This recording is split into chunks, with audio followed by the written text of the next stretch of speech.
Greetings and welcome. I'm Joel Jacobson, and I wanted to share with you this experience that I had with astral projection.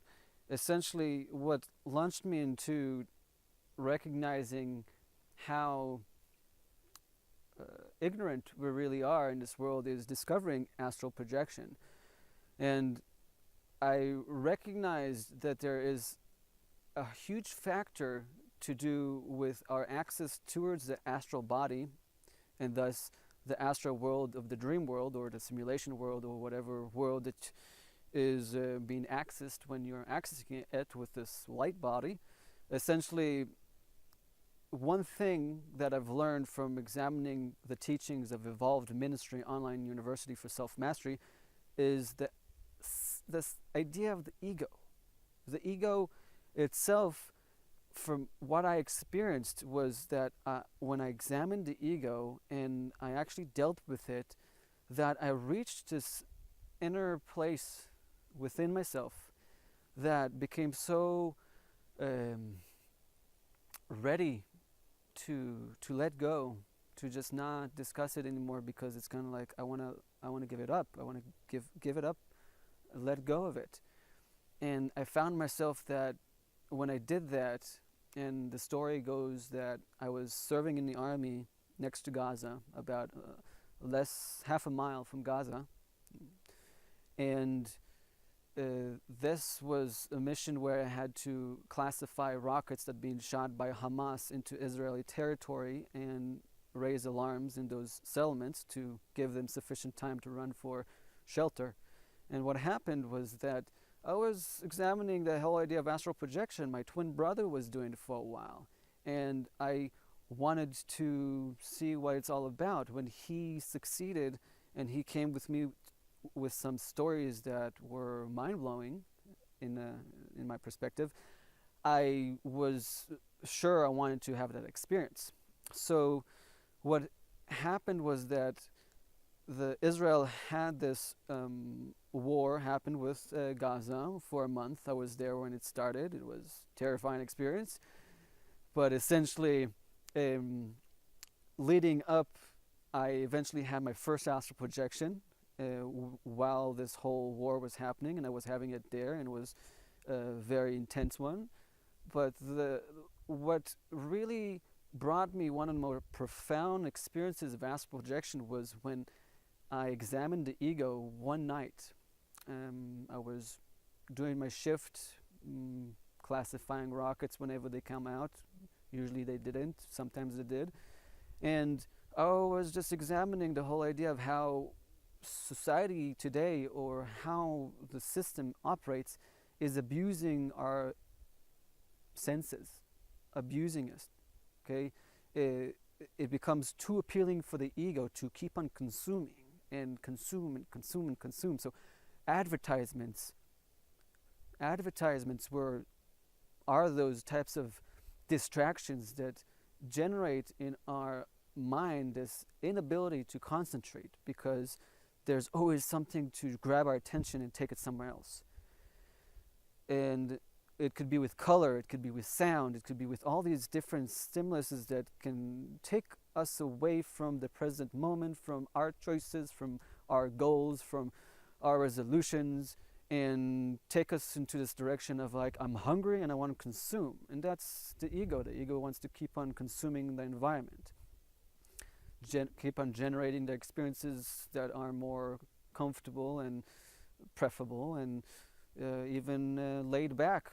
But essentially, we can become lazy from it, and the laziness of our ability to use our senses is very much a factor that makes us lower in this perspective of evolution of the human being.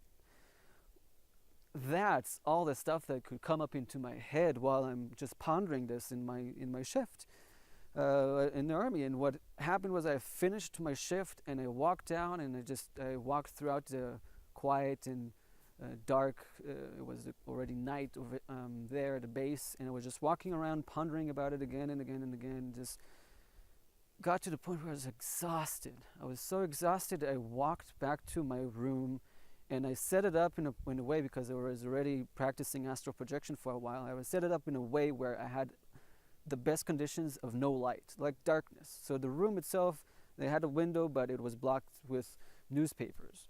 It wasn't me that did it. We had it like that. And what else? I was in a bunk bed. I was underneath, so I had something to give me more of a dark conditions, so I could have the best of privacy. And I went to bed. I just kind of collapsed on it and let myself melt into sleep. I just took it as a sign that this tiredness was telling me it's a good idea to go to bed. Something might happen. So me thinking that, I did, and I laid there, and then after a certain amount of time, I finally find myself in this zone between awake and sleeping, but in this magnetized body. I felt like a staticness to the body, and I recognized that as an opportunity to leave my body, so I flung myself into the middle of the room. When I did that, I found myself back in my body.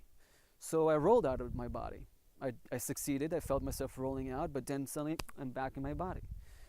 I jump again into the middle of the room, back in my body. And that happened for a couple more times before I suddenly found myself in my body, but the mattress and the cover above me were so, the mass was so heavy. I felt like I was being crushed by these tectonic objects.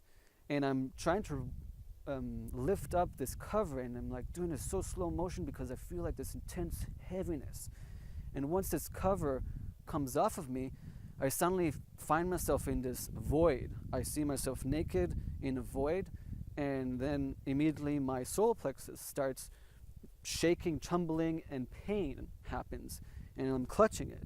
And when that happens, I'm in a cave. And when I'm in this cave, the first things that occurred to me was that I'm with two other people. Like, it just came to me. There's two more people, they're behind me, and that there's something else with us too inside the cave. So I keep on walking down a little bit of this cave, and I walk down these big boulders down to a lower level. Then I look back, and suddenly I see this big tiger come towards me, and it's up above. And it itself,